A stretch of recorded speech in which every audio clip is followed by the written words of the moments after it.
Hello, I'm glad to see all of you. My name's Sally Kaufman, and I'm a resident here at this lovely community, the Forum at Knightsbridge. They've asked me to speak to you, and really that's quite a compliment to me because you're professionals and you're dedicated to your work, and I'm quite honored to be here. But there are some things that I know that perhaps you haven't thought about. I'm 94 years old, past 94, and most of you look like you're not 49 yet. And so I have a different perspective. Five Star has a reputation for being efficient, courteous, and wonderful place to live. And we're honored to have you, and you should feel honored that you're part of Five Star. But I think the most important thing to think about or to remember is your attitude. The job does not define you, you define the job. No matter what the job may be, you will make it better by your attitude. One of the first things that you will encounter is, what do I call the residents that are here? Well, one thing you don't call them is you guys. And if you aren't sure what to call them, of course, by their last name, Mr. Smith, Mrs. Williams. If they wish to be called by their first names, they will tell you, but it would not be appropriate to use their first names without being invited to do that. But please, don't call them you guys. Treat all the residents with respect. Sometimes, under stress and strain, the residents may not be as respectful and courteous to you as we wish they would, but please rise above it. They are ill, some of them, or they've been undergoing some particular stressful situation, and they're just not up to their best behavior. But don't let that ruffle you. Just go right ahead being your usual wonderful, respectful, thoughtful person that you are.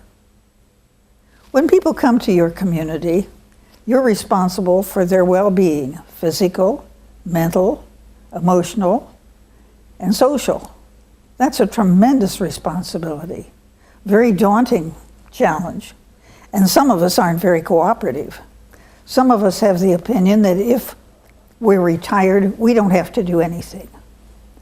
And that's the kiss of death. Because really, at our age, if we don't use it, we lose it.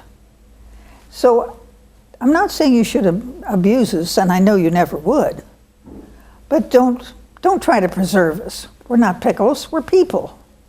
So keep us as active as you can, and if you have an activity director, and we do here at the Forum, we'll encourage you to go out and do things, because I really believe that your activities are a continuation of your therapy. A therapy person can tell you, do this, and you do it. An activities person says, let's walk out to the garden, and you think you can say no, and you quite often do.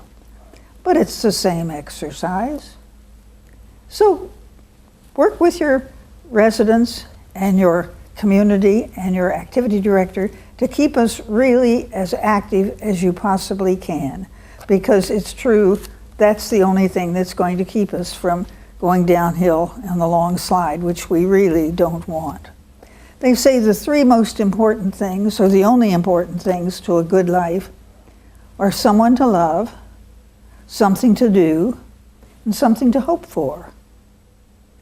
When we come to the retirement community, someone to love is no longer with us. Perhaps they've moved on, or if we are lucky enough to have family in the community, in the area, they don't come to see us daily. We don't read the children a bedtime story. We don't peel the potatoes for dinner. There's nothing really that we have to do. And that again, we want to be needed.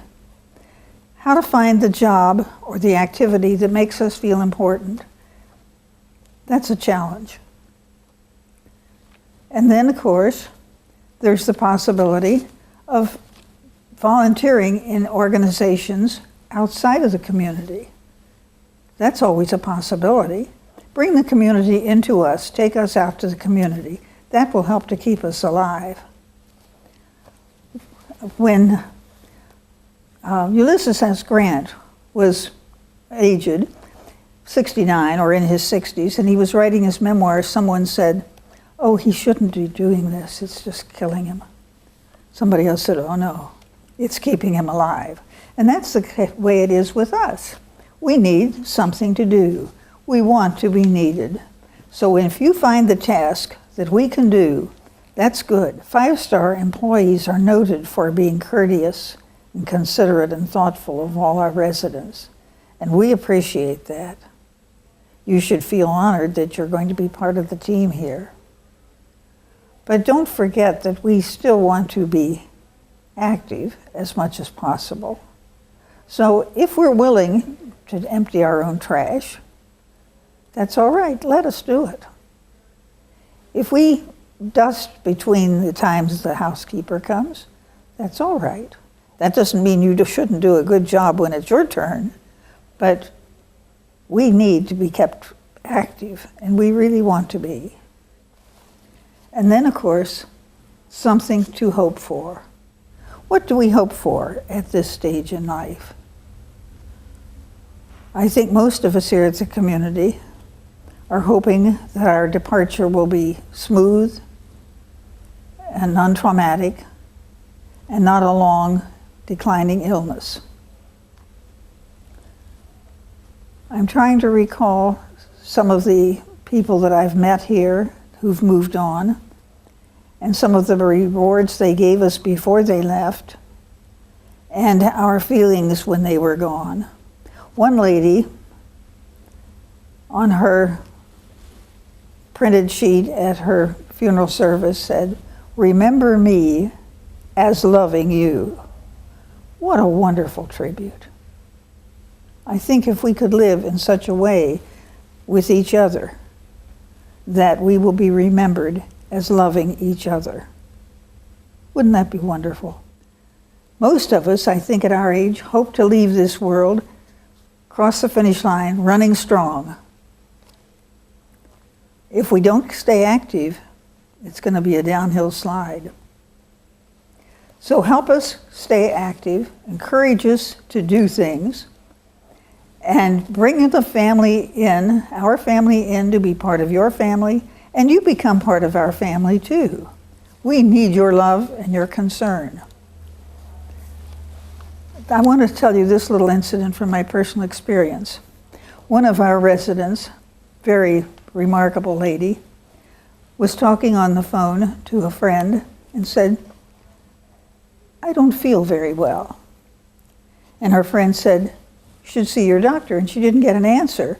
And so she thought that Marguerite had just hung up the phone.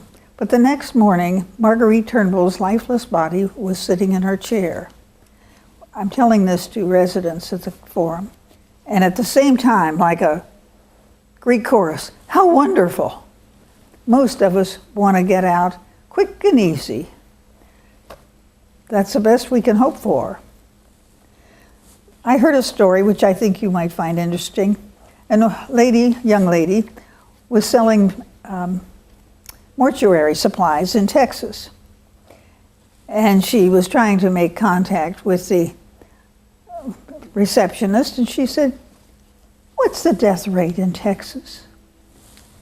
Receptionist said, "Same as the rest of the country, 1 per person. So you're all going to have this problem sooner or later." From my own personal experience, I thought I would stay as active as I could, as long as I could, and then have a fatal heart attack. And so I told my doctor this, "I'm working on my fatal heart attack." And his reply, "The way to go." These comments are probably directed more at the food service people. Are any of you in food service? Oh, you are? Oh, good. When you speak to the residents, say, may I take your order?" Don't say, "What do you guys want?"